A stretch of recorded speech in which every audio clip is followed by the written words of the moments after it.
जब कोई बाहर का लोग, कोई फॉरेन आदमी हिंदी बोलता है और उसमें थोड़ी सी गलतियां हो जाती है तो we say oh it's so cute, at least he is trying.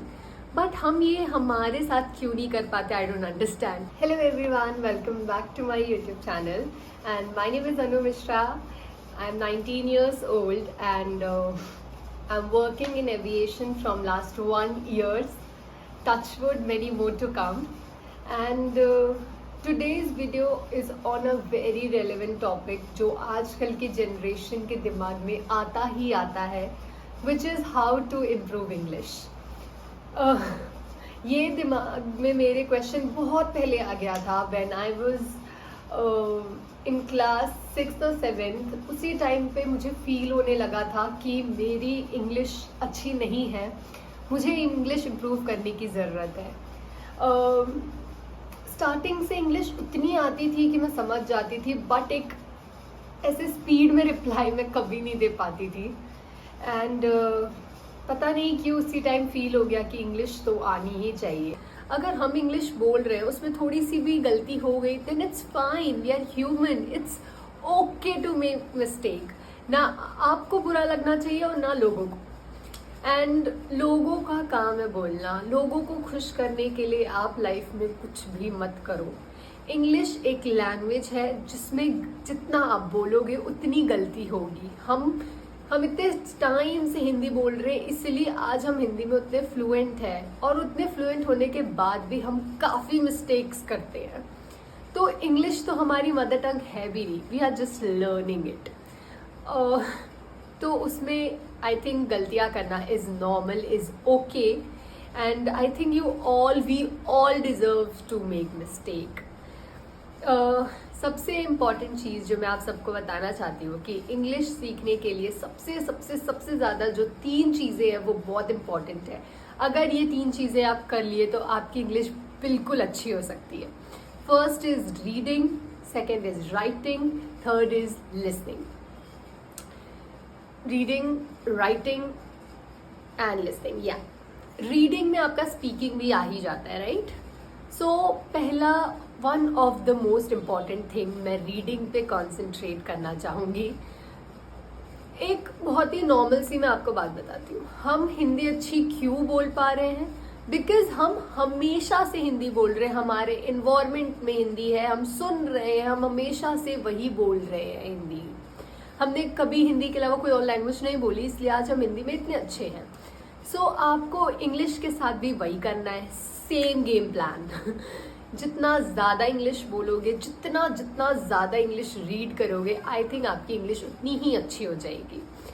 English अगर आपको लग रहा है मैं किससे इंग्लिश बोलूँ, तो मैं हमेशा यही बोलती हूँ, इंग्लिश अच्छी करने के लिए आपके पास अभी फ़ोन है, आपके पास स्मार्टफोन्स हैं, आप उसका यूज़ करो. उस पर टाइप कर दो स्पीच इन इंग्लिश, वहाँ पे इतने बड़े बड़े स्पीच आ जाएंगे. आप उसको मिरर के सामने या अपना फ़ोन, दूसरा कोई फ़ोन हो तो उसको रिकॉर्डिंग पे ऑन कर लो, या फिर आप कोई बुक ही उठा लो और फ़ोन रिकॉर्डिंग पे ऑन कर लो और उसको रीड करो. And after that you listen your own voice. आप अपनी खुद की वॉइस सुनो कि आपने कैसे बोला. आई एम डैम श्योर आपको खुद पता लगेगा कि कहाँ पे आपको इम्प्रूवमेंट की ज़रूरत है. और इस वीडियो से एक और बेनिफिट आपको मिलेगा, जो कि है आपके एक्सप्रेशन, आपका जेस्चर, सब कुछ. जब आप एक लैंग्वेज बोलते हो ना, तो आपके एक्सप्रेशन और जेस्चर आपके उस वर्ड को जो आप बोलना चाहते हो उसको और क्लियर कर देता है और बहुत ऑब्वियस बना देता है कि आप क्या बोलना चाहते हो. अगर आप कोई भी जेस्चर नहीं करोगे, किसी भी इंटरव्यूज में जाओगे, आप नॉर्मल बस बैठोगे और इंग्लिश बोलोगे, इट ऑब्वियसली फील्स और हिट कि ये रटा हुआ है. बट वहीं आपके फेस में स्माइल है, आपके आईज में स्पार्कल है, आपके जेस्चर्स बोल रहे हैं, तो वहाँ लगता है the person is interested and speaking from the heart. तो आपको वही करना है, आपको फुल ऑन एक्सप्रेशन जेस्चर्स के साथ इंग्लिश बोलना है. और ये तब पॉसिबल होगा जब आप खुद के जेस्चर्स को देखोगे. तो जस्ट रिकॉर्ड योर सेल्फ, अपने आप को रिकॉर्ड करो, फिर देखो और फिर आपको पता लगेगा कि कहाँ पे आपको इम्प्रूवमेंट की ज़रूरत है. ओके. एंड रीडिंग के लिए अगर आपको बुक्स रीड करना नहीं पसंद है तो आप कोई भी स्पीच निकाल लो, जो भी आपको अच्छा लगता है, या फिर आप कैबिन क्रू के ही इंटरव्यूज के क्वेश्चंस निकाल लो और उसको बोलो और वीडियो रिकॉर्ड ऑन कर लो एंड आंसर दो, और फिर आप देखो कि क्या आप सही तरीके से आंसर्स दे रहे हो। हमेशा ना आपके आंसर नहीं मैटर करते, आप क्या आंसर कर रहे हो वो नहीं मैटर करता है, ये भी मैटर करता है कि आप कैसे आंसर कर रहे हो। अगर मुझसे किसी ने पूछा why you want to become a cabin crew, simple simple simple question, मैंने ऐसे बैठ के बोल दिया I want to become a cabin crew because it's my job, sorry it's my dream and I think I am perfect for this job. आपने ये मेरा जो भी एक्सप्रेशन था, जो भी बोलने का स्टाइल था, जो मैंने बोला, मैं ना यही सेम चीज़ अब दूसरे वे में बोलूँगी। I want to become a cabin crew because it's my dream job and I think I perfectly fit in this job profile. दोनों को कंपेयर करके देखना कि किस में आपको लग रहा है कि ज़्यादा वेट है, किस में आपको लग रहा है कि मैं ज़्यादा पैशनेट हूँ कैबिन क्रू बनने के लिए। ऑफ कोर्स सेकेंड में, बिकॉज उसमें मेरी आईज बोल रही है, मेरे लिप्स स्माइल कर रहे हैं और मेरे हैंड जेस्चर्स हैं इसलिए। और फर्स्ट वाले में मैंने सेम चीज़ बोली लेकिन it was showing that I am not interested, बल्कि मैं दोनों में ही कैबिन क्रू को लेके इतनी सीरियस हूँ।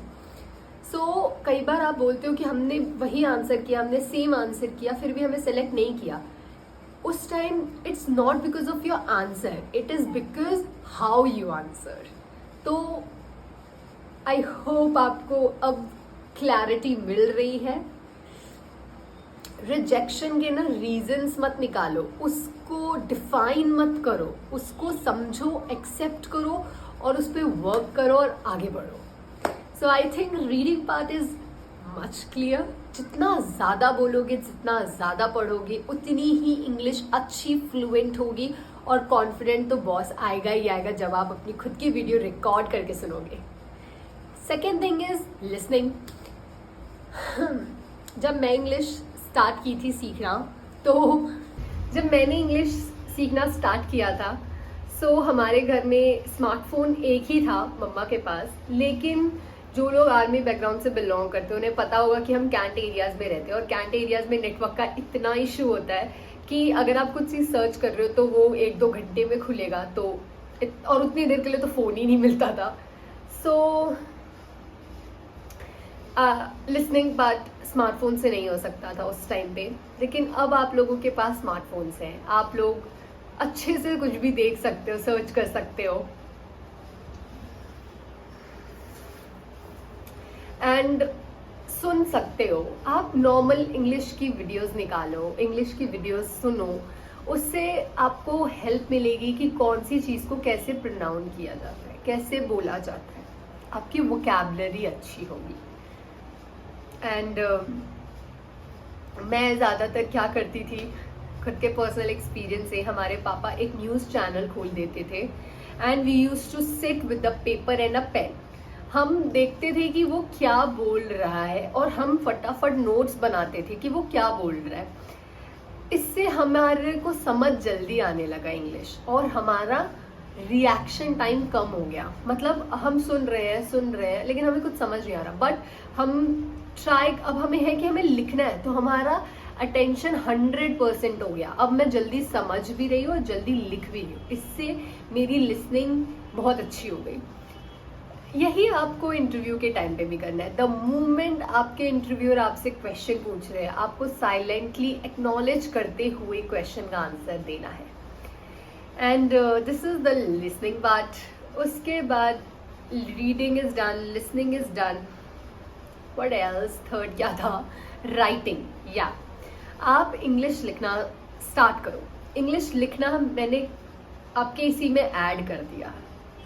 जब आप कोई भी न्यूज़ चैनल देख रहे हो तो आप वो जो लिख रहे हो उसकी वजह से आपकी इंग्लिश, आप इंग्लिश में ही लिख रहे हो, हिंदी में नहीं लिखना है, इंग्लिश में ही आप वो चीज़ लिखो एंड फिर वो आपकी राइटिंग पार्ट भी सही हो गया। अब आप उस जो भी आपने वो लिखा है उसको पढ़ो और फिर आपको पता लगेगा कि आपने क्या गड़बड़ लिखा है इसमें, and then you can improve English. आप अपने आप पे काम करो।